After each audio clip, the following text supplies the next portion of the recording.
here I am in the arms of my tree. When you've got a tree in your apartment, as big as mine, you can sort of use it to look, give you some strange looks, backgrounds to your video. And also, I'm wearing my new sundress. I'm into the sundress style this summer. But I am not the bare shoulders type, so that's why I'm wearing this blouse with it.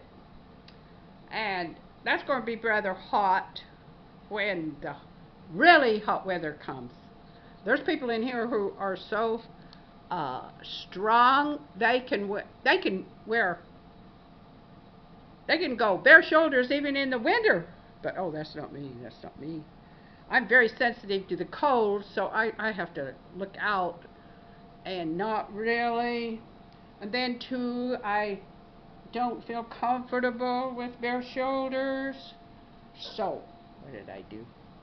I have another color here to enhance my sundress. But I feel excited because I'm starting a new style, being greatly interested in style as I am and always have been.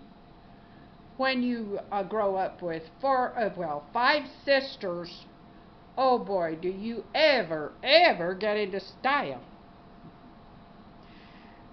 It consumes you at times, and the competition is so fierce, especially when some of those sisters can sew, and Dad tells them you can have all the material you want if you just make your dress. So they go out and buy velvet and satin, and oh, they just have the greatest outfits that they made themselves. And I was committed, absolutely committed, never to sew a stitch, because I was convinced that if they could turn me into a seamstress, a quilt maker, whatever, I would never become a writer. I had to, because Dad always needed a cook, so I chose cooking. Cooking as my sacrifice. I would cook, but I would not sew. I would not sew. So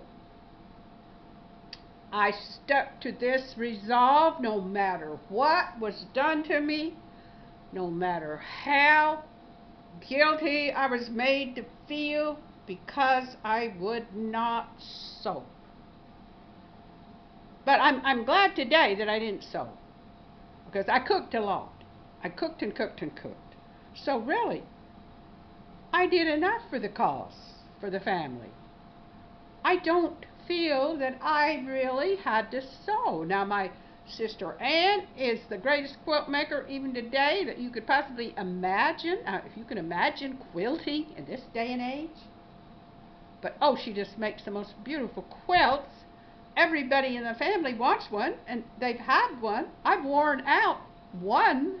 She gave me, and I've had the other one on my bed for years and years. Everybody's got a quilt she made in the family. They don't have any such legacy from me.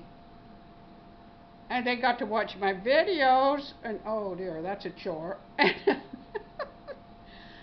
But I'm the oldest, so you know that carries a little bit of weight, not much. I'm just a year older than my next sister, who was a nurse, and that carried a lot of weight. So anyway, sisters and style, we all loved. Well, there was one sister, my sister Ann, the quilt maker. We would say, oh, we've got to get Ann out of that purple dress. And if she was going to go buy a dress, I'd say, let me come with you, because I was tireless. I would go to every store there was in order to get the best, most stylish little black dress imaginable. And there was times when I was able to help her find that dress that everybody just loved. Even she loved it. Even. And that's a style conscious person's reward.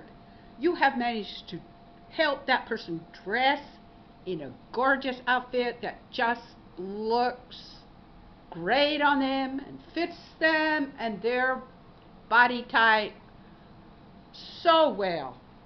Oh, what satisfaction. So, I make a lot of my hats, and I'm not sorry. So there.